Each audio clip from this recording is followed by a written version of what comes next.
This FedGov Today program is sponsored by AFCEA International.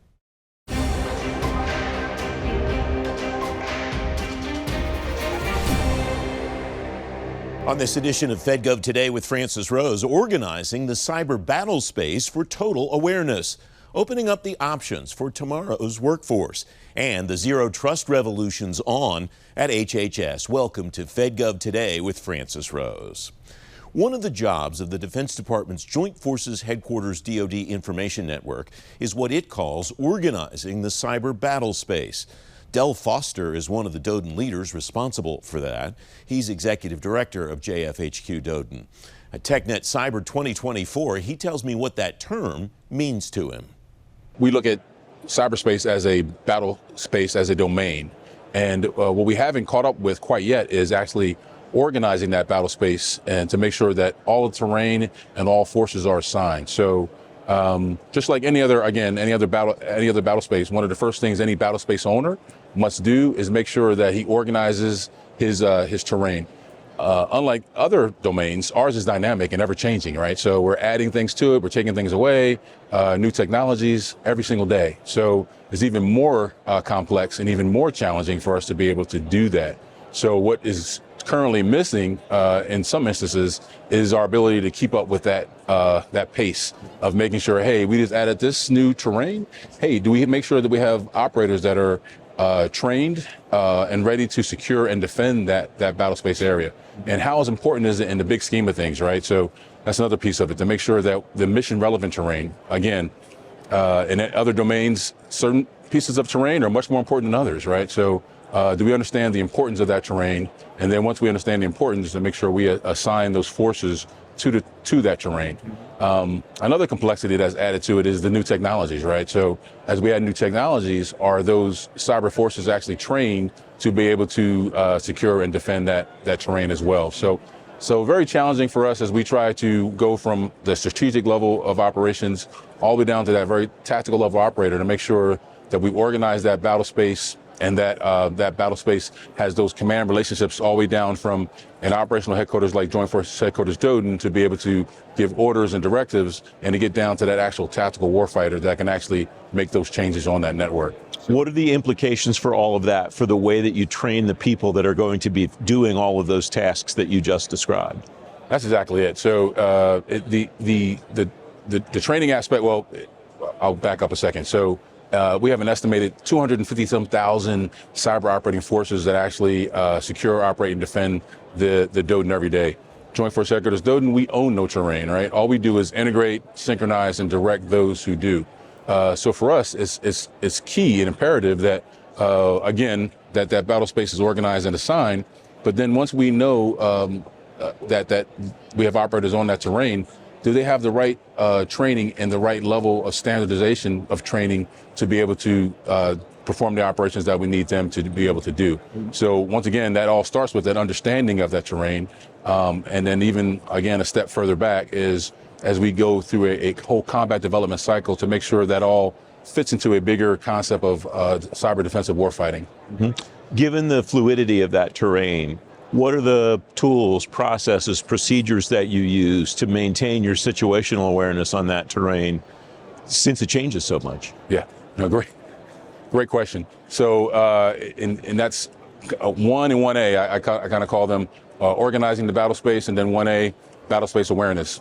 Another challenge area for us, we're working on it and getting better as a department, but it really is exactly that. So we have this, 300 million IPs, 3 million end users, this very complex domain that's handled by 45 different battle space owners. And at the operational level of war, how do we know? How do we have visibility? How can we see that? Mm-hmm. And what we just will call in any other domain, battle space awareness. Mm-hmm. And it all starts with, at the lowest end of that spectrum, the sensors and the monitors that are on that terrain to be able to collect the data. And then the next layer, I would call it the data layer, right? To make sure we have that data in the right places, all aggregated, normalized, standardized, so we can then run the next layer, which I would call analytics. The analytic layer to be able to make sense of all that data, which would include AI, ML, et cetera, for somebody that a human to be able to make sense of this vast and complex space to be able to make those timely decisions, to understand risk, and to be able to make decisions that will drive down that risk. So, in some for some organizations, we're better than others. All 45 DAOs are not alike when it comes to that. And then our ability to be able to see them at the operational level, all 45 across the DODIN, is, again, not standardized either. But we're getting better and better, and that is one of our certainly our priorities and our challenge areas, to be able to get that right. And then that really allows us to do our command and control mission. Where would you say you are on that journey? You talk, the way you laid it out there, it sounds like you have the goal, the end vision in mind. How far along would you say you are? So I would estimate that we're less than halfway there, especially for those networks of our biggest concern, which will be our warfighting networks. So, obviously the department has many functions, but the biggest one is our ability to deter the adversary and to be able to defeat them if called upon to do so. So when it comes to our warfighting networks, I would say that we're less than halfway there, but we certainly are focused in that area now. When we first stood up as a domain and even as a headquarters, a lot of the focus was on the unclassified networks, NIPRNet, and because it's the most vulnerable, it touches the internet for obvious reasons. But as we take a step back and as we prepare for our pacing threat, we have to say, hey, what is most important to be able to deter the adversary and then again, if necessary, defeat them. And that really comes down to those warfighting networks. So in that regard, I don't think we're quite where we want to be. We're probably further along on those unclassified networks that we have. And again, as a enterprise, we're certainly focused on that and being able to bring that to bear. Another term that I read about in your portfolio is combat development for defensive cyberspace. Yes. How does that sync with what you've already talked about in this conversation? Yeah, it syncs on many different levels, right? So again, that initial warfighting concept for cyber defense is really what's needed as the big umbrella, right? Everything falls underneath of that. Once that we understand that cyber defensive concept, then everything else on what we call .MLPF kind of falls along. It drives that, right? So how does that warfighting concept jive with what the combatant commands are trying to accomplish? And then what tools, either whether it be GOTS developed or whether it be commercially procured, how do they fit into that bigger picture? And then do we have all the training that's needed for our cyber operating forces? So once we have that tool and we decide that is a potentially enterprise solution or one of a few enterprise solutions, do we have the curriculum and the learning management tools and the training to sustain our forces on that particular tool? And what are the standards and how do we certify it and how do we assess and all the way down the line? So it really all begins with that service responsibility of combat development. For each other warfighting domain, there's a service that really kind of holds on to that responsibility. Cyber, we do not have that currently. We have a combatant command. So as a department, we have to figure out, hey, where do those responsibilities lie? Who's playing what role? Who has what responsibilities? So we can kind of flesh that fully out. How has the role of your organization changed over time, and how is it evolving today in your view? So I think, our mission certainly hasn't changed. The secure, operate, defend, the DODIN. I think the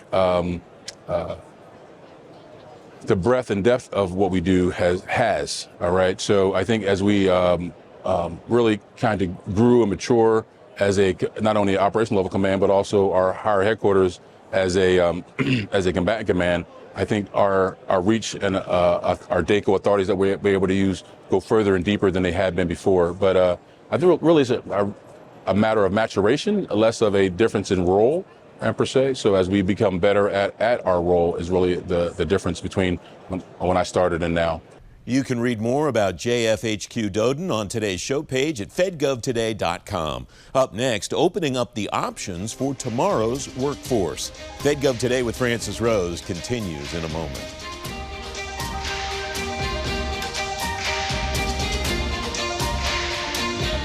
Here's Peter Guerra, Group Vice President for AI and ML at Oracle from Innovation in Government at SoftWeek, presented by Carahsoft. Where I see our government customers focused on AI and analytics and data, we have to be all-inclusive around the different parts of AI that are typically used. One of the things that we see is it stretches across the entire continuum of mission. So everything from back office, so being able to understand your budget, your HR, and other things like that. Analytics is being used a lot for that.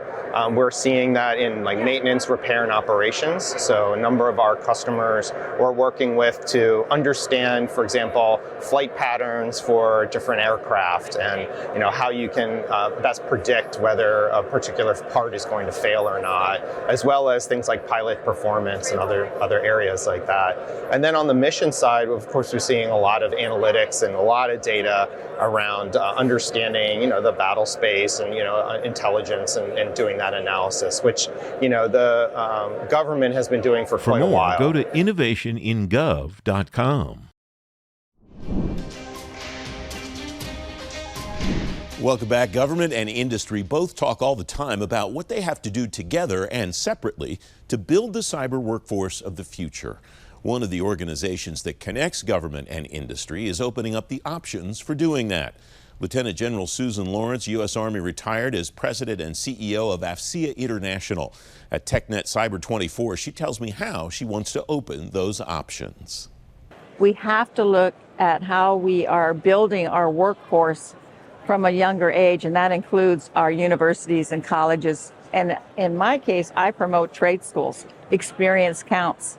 And so we talk about we're over 700,000 short of the cyber workforce. It's causing a strain on not only the military, but our other agencies as we go forward. So we have to partner with academia to make sure we've got the right line of individuals going into these STEM courses, and that's again, doing it at a very young age. We have now started a Signal Kids magazine. It's written by young kids between the ages of 11 and 15 about technology, about things in their world. And I tell people that the hardest interview I ever went through was with this 11-year-old who was the most inquisitive person, but it's so exciting. And we spent a lot of time spending on that. We spent a lot of time with our STEM scholarships, over $2 million a year last year. We spend a lot of money on teachers' grants. And we used to do it once a year. And now if a teacher wants to come in and ask for a grant, we review it and approve it immediately for that period of time in their school. So as we think about how we're going to make up this shortage of our workforce, it takes partnering with our academia partners as we go through. And again, we just added someone onto our executive committee who is a dean in Texas. In fact, 2 deans in Texas that we're now working with to talk about how we build this workforce. And we have to start early as we do it. The government-industry partnership is stronger than ever. And we recognize that, I should say the government recognizes, we can't do this without our industry partners. And I am absolutely convinced that key to winning is that we beat our adversaries to the transformation race, in that we get to those technologies sooner. And that can't necessarily be done inside the government. It has to be in partnership with our industry folks. I've met some very impressive young people over the years at some of your AFCEA chapters when they have introduced folks that they have sponsored with scholarships and in other ways in the STEM field. That work goes on at a number of different levels here. What would you like to see the industry folks that are here and the government do to kind of continue to partner with organizations like yours that are so active in that space? Absolutely, and we are so blessed. We just got another new scholarship this year. It's a $5,000 scholarship that is focused on just that STEM. And so when we talk to our industry partners and we say the importance of this, and I'm an old non-commissioned officer, so I like to lead by example.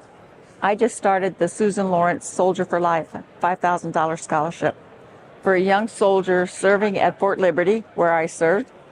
I got my Green to Gold scholarship and then was commissioned from Campbell University. So I've started that scholarship and just awarded my first one. So it doesn't have to be an industry. It could be anybody that believes in our mission, supports our mission, and can contribute.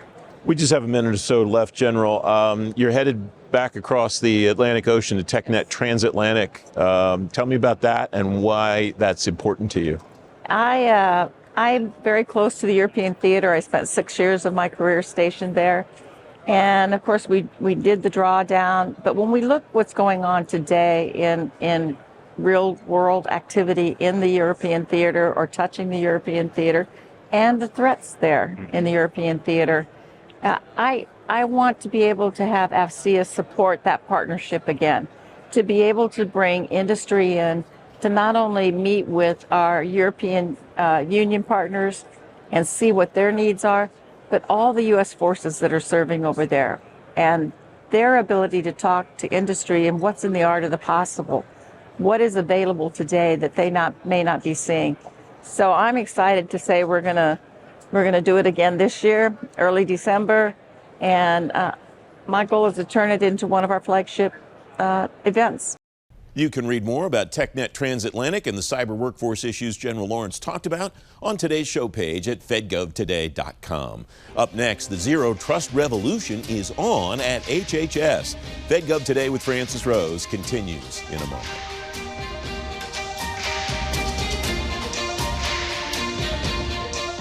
Here's Marlon McFate, Public Sector CTO and CISO at Cohesity. The other thing that I think is important from an ethical perspective is to make sure that the information that you're utilizing is that data set that you're complementing generative AI with that is factual, doesn't have any bias in it, which can, just since we're all humans, bias can be introduced into data sets just as easily as it can be introduced in life unintentionally. And we need to make sure that that doesn't happen as well.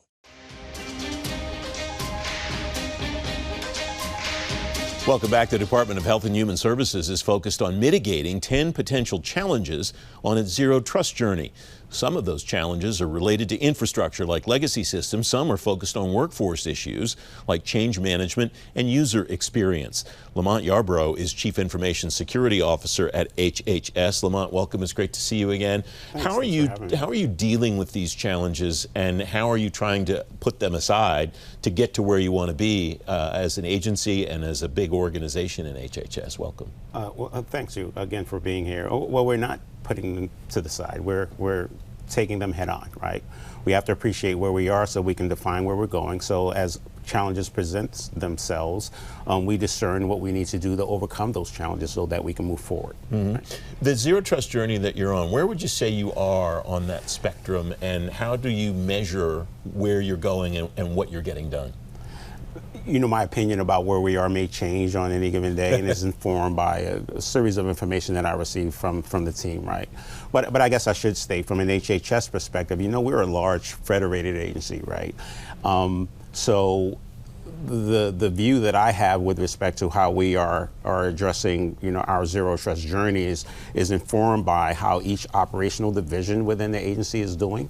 So we coordinate and collaborate and get together to try to discern where each of us are, try to learn from scar tissue that any of them have, you know, had experienced, so that can help inform us on how we move forward. How do you, what kind of challenges does that federated situation structure present, and how do you deal with those kinds of challenges, Lamont? Right, so we know within the zero trust paradigm, from the CISA perspective, appreciating that there are two, the CISA and the DOD, the 5 respective pillars. You know, you try to discern from an operational perspective on your level of maturity within each of those 5 pillars, and so that you can identify the path forward. Now, of course, moving forward in this, you know, smartly, is predicated on your resources, right? You might have the talent in-house to move forward, but perhaps you don't, or perhaps you just need, you know, certain contracting support, be it from, you know, technical talent, perhaps you need tools. So from that perspective, we try to identify what those needs are so that we can programmatically move about trying to get those resources. The now former CISO at DHS, Ken Bible, was on the show over the summer talking about the same kind of situation where he's got to federate, he's got all the components of DHS, and he works with the CISOs of those individual organizations. What does that structure infrastructure look like inside HHS? Who are your point people in each of the bureaus and other pieces of HHS to be able to keep that information flow going? Sure. So as you mentioned, I'm the CISO for the agency from an enterprise perspective. But within each operational division, from FDA to CMS and others, each of those entities has a CISO representing them as well. We have a body that we call the CISO Council, by which we talk about, the needs of the day to include zero trust. And within those respective teams, they have their own talent, and that talent comes together with my team as well. And we formed a collaborative, if you will, a zero trust working group, where we can come together, again, identify scar tissue, identify where we are so that we can define where we're going. So that's an ongoing thing. You don't have to attribute them to particular parts of HHS, but what are some of the scars that you've seen that organizations have shared to try to help their colleagues in other organizations avoid? Of course. Again, being a large organization and being within the federal government, sometimes the resources are austere, right? So we can kind of define where we need to go, but we need talent, we need bodies. In some cases, we need money to try to bring in to move forward. So yeah, that. And culturally, right? So, don't get me wrong, we have a great many talented people who do what they do on our behalf, every day. Sometimes you need outsiders to come in to give you a different perspective, because sometimes you kind of get some blindness when you see the same thing every day. And sometimes an independent eye can help you identify things more quickly than you could perhaps do on your own. Regarding that cultural stuff, what have you seen work? Because just about every leader I talk to, civilian or a DOD, doesn't matter, they talk about the cultural shift regarding zero trust. Sure. What have you seen work to help to try to deal with that challenge? I think first and foremost, there has to be some level of buy-in, right? When you're forced to do things sometimes that you're not necessarily prepared to do, if that's the case, you may be, more reluctant or disinclined to move forward. But having this collaborative, right, coordinating with each other, talking with each other, helps everyone, not necessarily in lockstep, because again, we're moving at various levels of maturity, but it helps you appreciate that we're all in this together and we're all seeking the same outcome, which is to achieve that paradigm on the end. Would you say those cultural issues are more difficult to deal with than the technological issues, less neutral? What's your sense of that? I think it's hard to say, because it's all about context and perspective, right? So while there may be some who may take longer to embrace this sea change, if you will, there are a vast number of us who appreciate that this is the direction that we're going in, and we're all gonna, get on board and again move forward. Infrastructure-wise, what have you had to do differently, or what have you had to change, alter, whatever, in order to realize the vision that you and your colleagues have for zero trust at HHS? Yes, so again, due to our federated nature, within a particular area of the agency, they may have had to do something from that perspective that others may not have. So I can't say that from a holistic perspective, because it's predicated on that individual journey within that particular operating division. As that plays out over time, what are the guideposts that you would like to see organizations hit within HHS, and what would you like to see the entire agency hit as you're moving through this journey to know that you're on the right track, that you're going where you want to go? Right. So within the confines of that zero trust working group I spoke to earlier, right? So they meet at some level of periodicity to kind of, again, discern where we are, identifying again said scar tissue, etc. And then based upon that information, we can again inform how we move forward, but we can also try to characterize where we are from a start to finish perspective. And again, it can't be, I can't call it from an enterprise perspective, once again. And so it all depends on that individual space within the organization. But we can get a general sense of who may need more attention, who may need more help. And of course, as a collective, and part of the focus of that group is to try to lend assistance where we can. You mentioned resources a moment ago, and I imagine one of the particular challenges on this list of 10 that presents itself in that area is legacy systems and infrastructure is one of the ones that you and your team have written about. Sure. What does that journey look like at HHS in trying to deal with legacy systems and at least, I mean, some of them I imagine you can't eliminate because delivering on the mission of some of these organizations Right. is critical those systems are critical to doing that. Absolutely. And I think what that will ultimately require is perhaps a deeper look on those legacy systems, and kind of, we all appreciate that at some point, appreciating that there may be limitations of a legacy system reconciled against the fact that they're needed. Some hard decisions perhaps will have to be made on what we can do with respect to those legacy systems, and perhaps place them in obsolescence at some point so that we can replace it with something that can comport with these zero trust requirements and other mandatory requirements. Last challenge I want to ask about is user experience. It's something that has been really important in the digital transformation efforts that every agency is undertaking. How are you approaching the user experience concept at HHS, Lamont? Well, as we move forward again, we consider them, they're certainly stakeholders in this process, and we try to keep them involved and abreast of what we're doing. So mentally that they are prepared for this change when we ultimately reach that destination. Do you have a time frame in mind, or is it as we are, whenever we're ready to go? It's still fluid at this point. we're still moving forward with this journey. I wouldn't want to put a timeline on it, but do know that we're moving as quickly as we can in a judicious way, right? So that when we get there, we know that we've done everything that needed to be done. Lamont, it's great to have you on the program. Thanks for your time today. Thanks for having me. You can read more about HHS's Zero Trust journey on today's show page at fedgovtoday.com. FedGov Today continues in a moment.